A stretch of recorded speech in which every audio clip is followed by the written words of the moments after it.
Vamos retomar o estudo do livro Nosso Lar. O capítulo de hoje é o capítulo 36, O Sonho. Lembramos, que André Luiz, ele começa o seu trabalho no último capítulo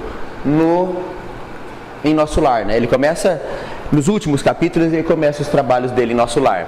E na última aula, ele foi convidado para o trabalho, e tudo mais. Nas últimas aulas ele foi convidado para os trabalhos. Um trabalho que excedia o tempo dele, que era comum, que era normal dele ter lá, de trabalho de 8 horas.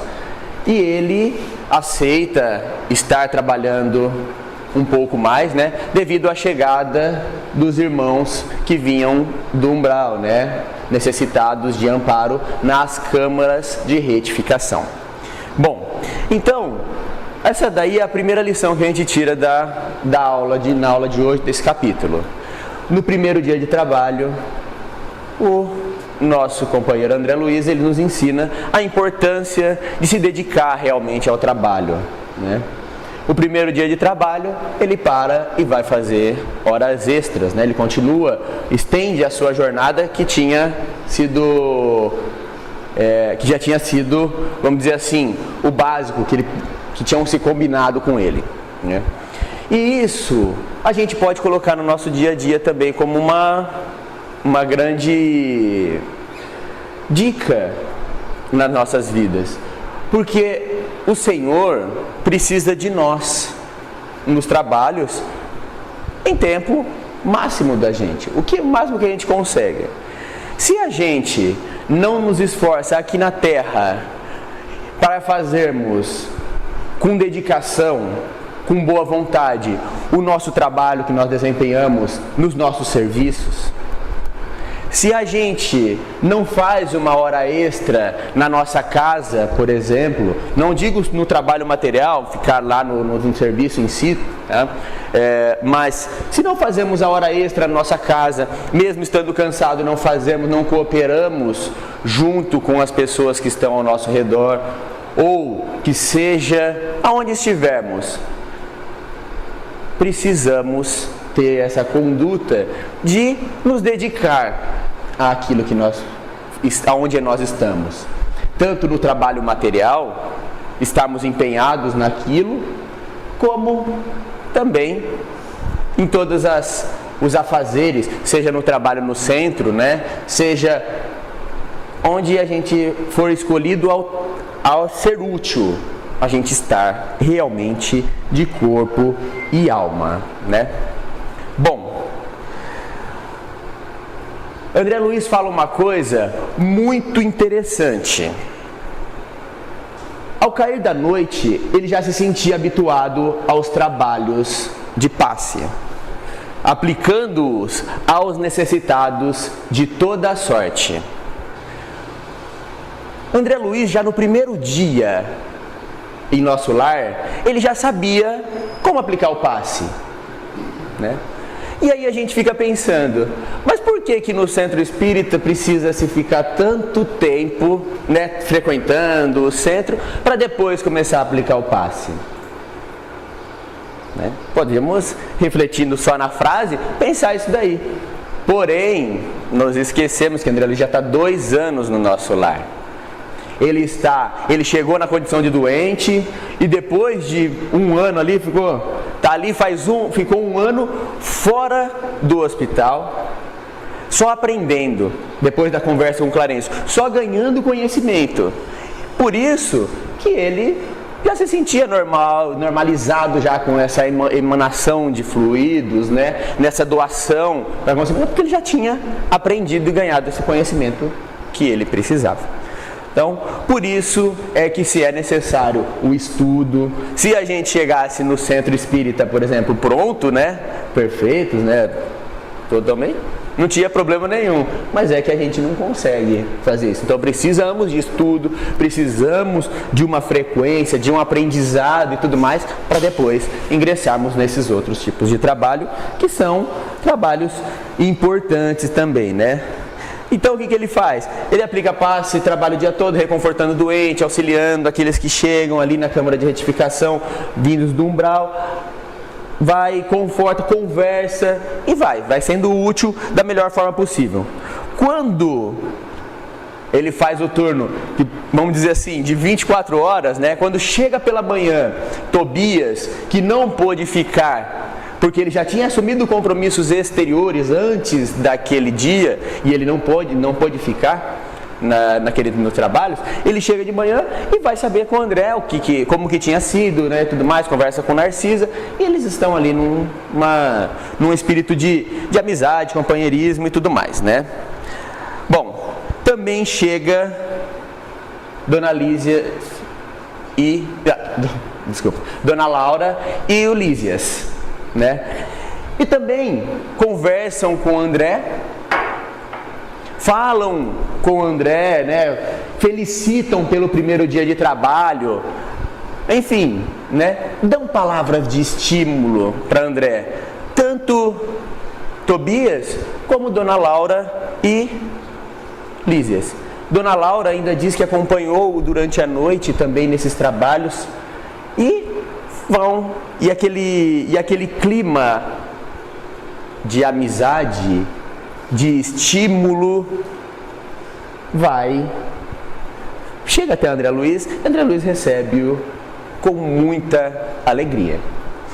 E aí, aqui paramos para refletir sobre a importância da amizade.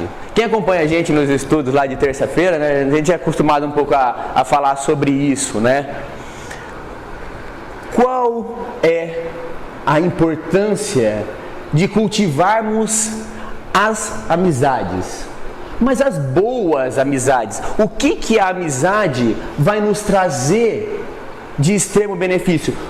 Lísias, Laura, Tobias chegam, abraçam, cumprimentam, vamos dizer assim, né? Ficam felizes por ele ter atingido o seu objetivo, né? Feito, trabalhado, buscado se aprimorar. Diferentemente de alguns amigos nossos, às vezes do mundo, que poderia chegar para nós e falar assim: nossa, mas você é trouxa mesmo, né? Ficar no primeiro dia, se eles já te colocaram para trabalhar esse monte aí, rapaz, imagina depois, né? Poderiam ter feito, mas eles estavam em outra condição, eles estão em outra condição, né? Então, precisamos nos atentar. Bom, aí fica a pergunta: para quem que vocês pediriam para fazer uma prece? Jamais julgando uma pessoa ou outra, né? Retiramos essas imagens da internet, né? Mas se precisasse pedir para alguém fazer uma prece para outra pessoa, para quem a gente gosta, para quem que a gente pediria? Para o pessoal aqui, para esses nossos amigos que encontram aqui, ou para essas outras pessoas? Quem a gente pode confiar mais uma prece? Assim, quem poderia ter mais condição de nos ajudar? Então, é isso que a gente precisa entender.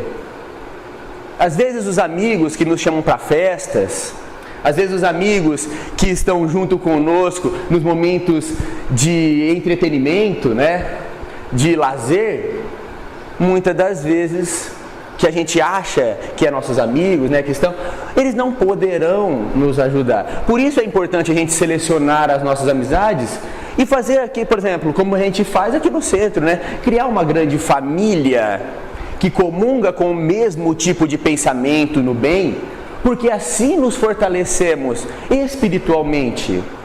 Imaginemos quando a gente desencarnar, a gente tem muito mais condição, né, de ajudarmos uns aos outros, se todos nós fôssemos amigos de festas, né?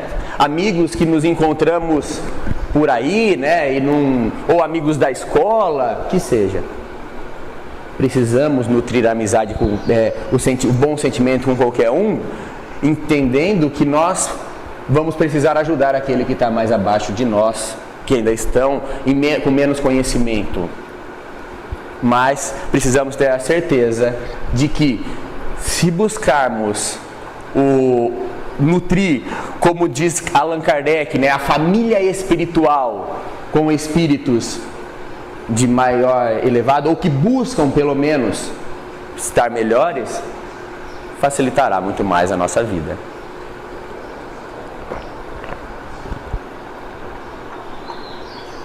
Bom, vamos lá. O sonho, que é o capítulo. Eu falo para que quando foi escrito esse livro, lá em 1940 e pouco, lá com André Luiz, que Chico Xavier psicografou esse livro, né, o Nosso Lar, ele foi bastante rejeitado, né? E aí eu brinco ainda, e com razão, né? Porque trouxe muita coisa diferente. Trouxe realmente a vida espiritual de uma forma comum, simples, igual a nossa, né? E hoje em dia, se quiserem pesquisar no YouTube, tem pessoas que não, espíritas, né, conhecedores extremos, né? Eu brinquei com meu pai, né? Os fundamentalistas espíritas, né? Que atêm só a palavra e tudo mais, né? Mesma coisa dos, como já teve os fundamentalistas cristãos, os islâmicos hoje, né? que atêm a palavra, a letra, não sei o quê, que buscam. As pessoas rejeitam, né? Até hoje, os conhecimentos que trouxe Nosso Lar, né? Mas se esquece da figura que é Chico Xavier, né? Emmanuel por trás dele, né? Que não teria como tamanha proteção e tamanha responsabilidade desses espíritos terem uma falha de trazer conhecimentos em verdades, vamos dizer assim, né? Para nós. Então, André Luiz fala num capítulo sobre o sonho, ou seja, quer dizer que se dorme no plano espiritual. As pessoas ficam mais difíceis de entender, né, o porquê que dorme, mas se nós analisarmos pela lógica, é algo plausível totalmente. Porque o perispírito, até Allan Kardec disse que não é um fluido, que não é um corpo espiritual, é um semimaterial.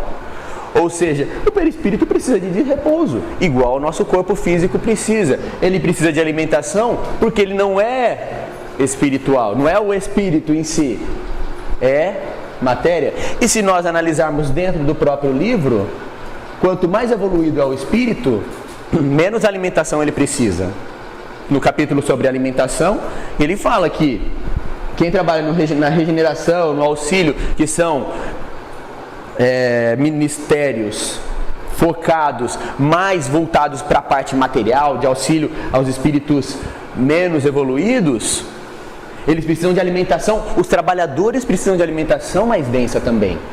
Por quê? Por essa doação, por essa aplicação de passe que nem André Luiz estava fazendo ali com o pessoal, essa doação precisa de muita energia, então por isso que precisa ter o repouso normal, né? Bom, então vamos lá. Aí André Luiz decide por ir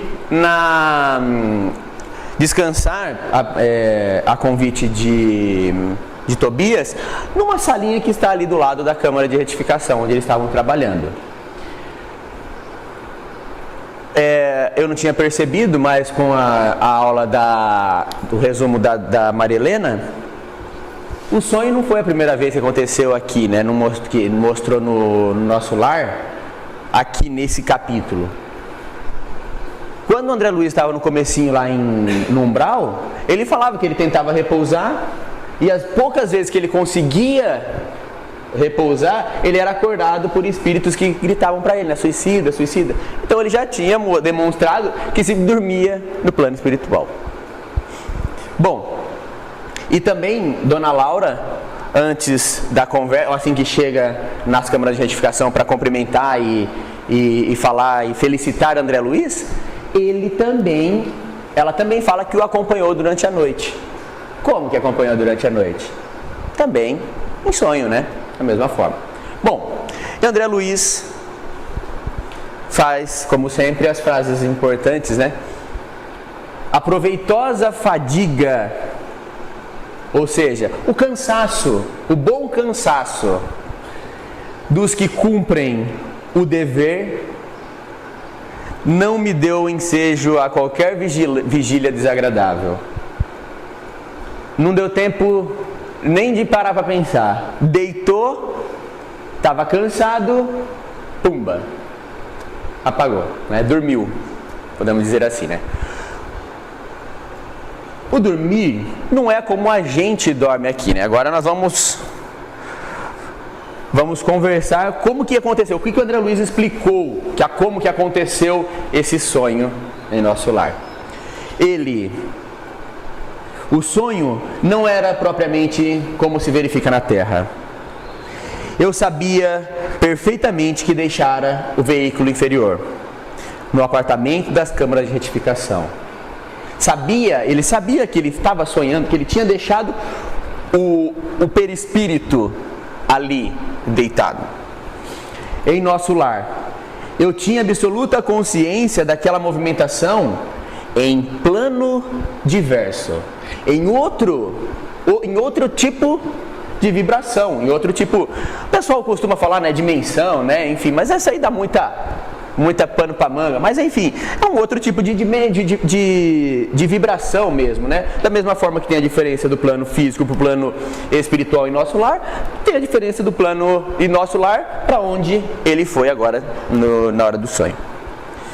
Bom, mas a minha noção de tempo e espaço, da mesma forma como ele tinha lá no umbral, no começo do livro, eram exatas. Ele diz. Bom, fui conduzido por minha mãe, por uma embarcação lá, pela mãe dele, a maravilhoso bosque. Né? Não precisamos comentar, né? Ele foi ver sua mãe.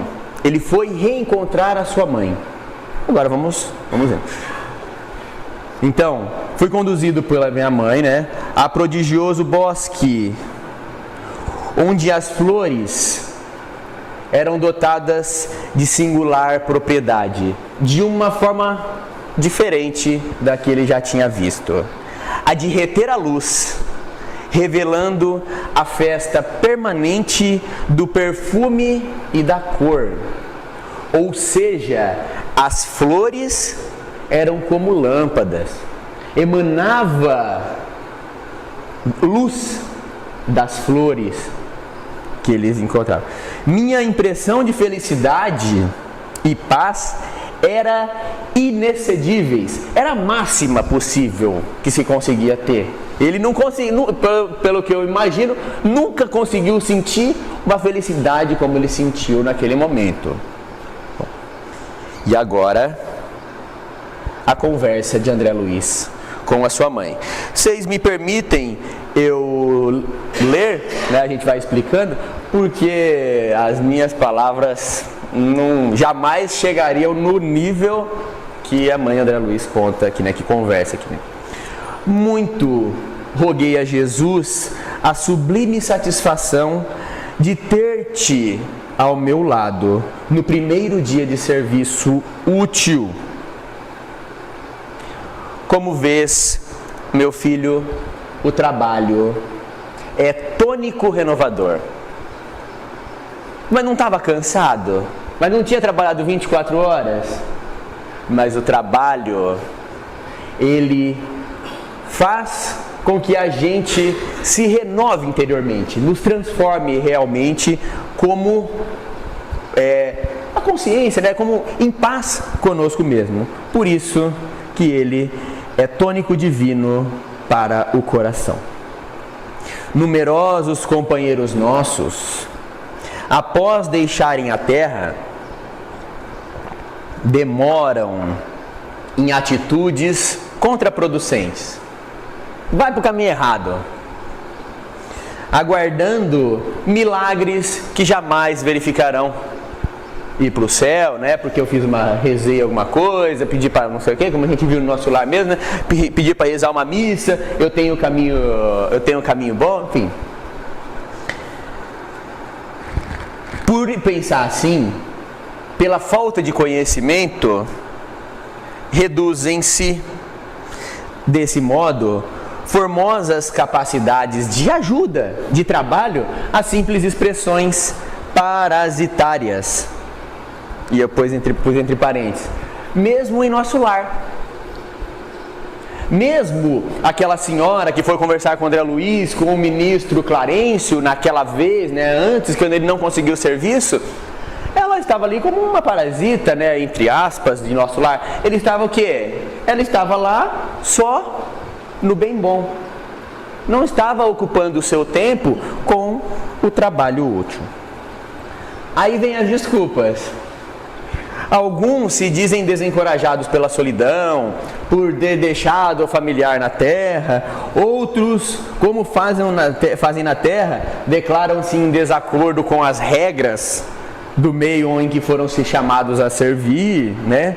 Mas é indispensável converter toda a oportunidade da vida em motivo de atenção para Deus. É fundamental que convertamos a nossa existência, os nossos minutos, em atenção a Deus, em cumprir com os objetivos a que fomos criados. Quando somos chamados ao trabalho nos círculos inferiores, o prato de sopa ao faminto, o bálsamo ao leproso, o gesto de amor ao desiludido, são serviços divinos que nunca ficarão deslembrados na casa do nosso Pai. Aqui, igualmente, lembrando que a mãe André Luiz falando, tá? Aqui, igualmente, o olhar de compreensão ocupado, a promessa evangélica aos que vivem no desespero, a esperança ao aflito, constituem bênçãos de trabalho espiritual que o Senhor observa e registra ao nosso favor. São a cooperação útil, né? É o tônico divino, né? Que nos traz a paz. O Evangelho de Jesus lembra-nos que a maior alegria é em dar do que receber. Aprendamos a concretizar semelhante princípio no nosso dia a dia, na nossa vida. Nos locais onde fomos conduzidos para a nossa própria felicidade. Dá, meu filho, dê o máximo de si, sobretudo, jamais se esqueça de dar de ti mesmo, em tolerância construtiva, em amor fraternal e em divina compreensão aos que mais necessitam. A prática do bem exterior é um ensinamento e um apelo para que cheguemos ao bem interior. É se dando ao próximo que vamos conseguir estar melhor, estarmos em paz e mais tranquilos conosco mesmo. Jesus deu mais de si para o engrandecimento do mundo do que todos os milionários da terra que se propõem a doar quantias gigantescas em dinheiro em favor da humanidade. Portanto, meu filho, não te envergonhes de amparar os chaguentos, de esclarecer os loucos que penetrem na câmara de retificação, onde identifiquei os seus serviços ontem à noite.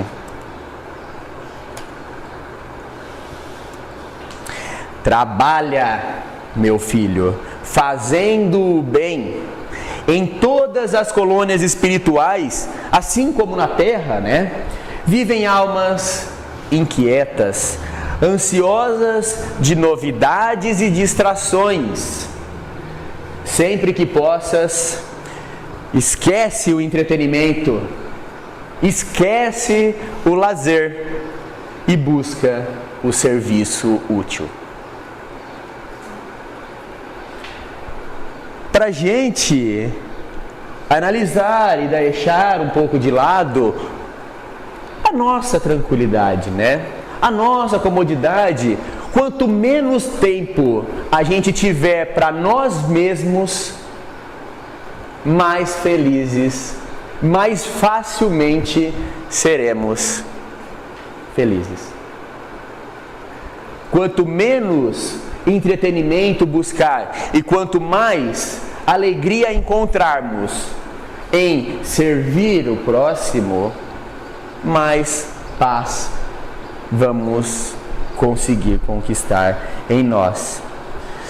E aí ela fala uma coisa que eu imagino que é difícil para qualquer espírito, né? Mesmo na hierarquia dela.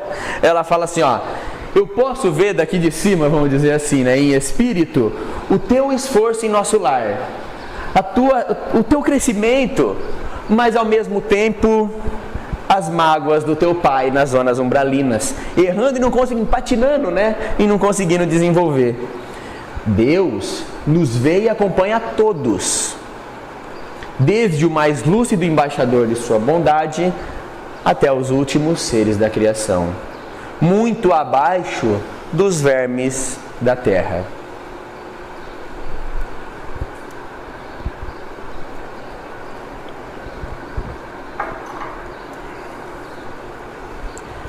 E aí ela fala algo também, né, sobre remuneração, sobre salário, né, bem interessante para a gente ponderar, né, e já ir nos acostumando. Conhecemos, na maioria das colônias espirituais, essa remuneração chamada bônus hora. Essa base, ela alia dois fatores, o bônus e a hora, né? O bônus é a possibilidade de receber alguma coisa por ter feito algo. Ou de remunerar alguém que se encontre nas nossas observações, nas nossas realizações, enfim. Mas o critério em relação à hora, só quem põe esse valor é Deus. Na bonificação exterior, pode-se haver muitos erros de nossa personalidade falível. Por isso que quem cuida disso daí é o Criador. Considerando nossa posição de criaturas em labores de evolução, como acontece na Terra, mas no que concerne a conteúdo espiritual da hora, essa correspondência vem direta do servidor, né, que somos nós, o trabalhador, com a criatura. Criatura, né, que somos nós, com o Criador, que é Deus. Esse valor. Por isso que eu voltei lá no capítulo 22 e fui ler de novo, porque tinha passado por cima, né? Lógico, né? Quando a Dona Laura fala sobre o valor do bônus hora, que ela fala que é triplicado o valor para quando triplicado no valor quando se cuida de criança, eu já li lá, já li diferente. Ele fala assim, ó, há muita gente que consegue 72 horas por semana, sem falar nos serviços sacrificiais, cuja remuneração é duplicada e às vezes triplicada. Ou seja, não tem uma regra, depende do servidor, depende do trabalhador, como ele faz, ou é duplicada ou é triplicada, porque esse valor não é feito por ele ou pelo seu chefe, vamos dizer assim, vem do alto, vem de cima, vem de Deus. A contagem real do valor que essa hora teve. Então é muito, muito interessante, né? Por isso, André, que nossas atividades experimentais no progresso comum, a partir da esfera carnal, sofrem contínuas modificações, né? O salário da terra aqui, né? Tabelas, quadros, enfim, tudo muda, né? Tá vendo a aposentadoria hoje em dia, todo mundo desesperado, né? Falando, mas aqui na Terra, os pagamentos alteram, mudam com frequência, né? Não tem... Mas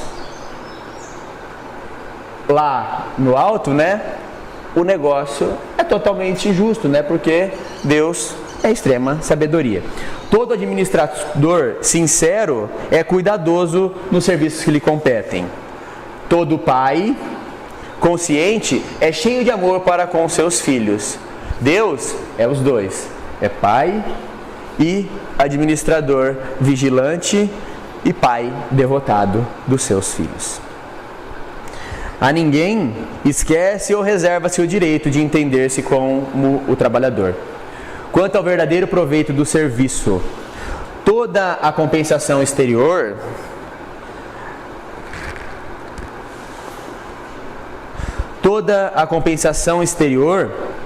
afeta a personalidade em experiência, mas todo o valor de tempo interessa a personalidade externa, a personalidade eterna.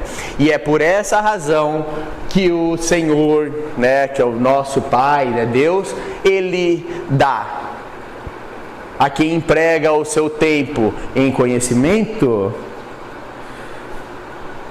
sabedoria. E a quem dá, a quem sabe, e a quem se dá em favor do próximo, dá a renúncia, né? Dá a paz, a alegria de cumprir com o seu dever. E como nós não precisamos comentar também, né? André Luiz, ele não precisava de permissão para sair de nosso lar. Ele não precisava esperar a autorização de alguém para ir visitar a família dele. Mas ele sabia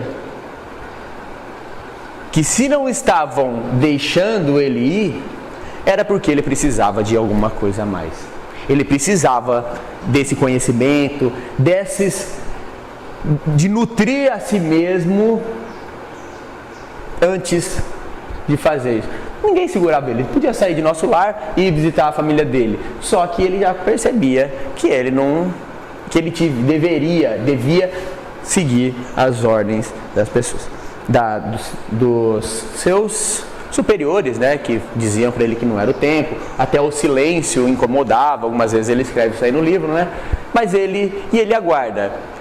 Por isso o bônus hora é importante. Por isso que a ocupação útil, ela é extremamente valiosa.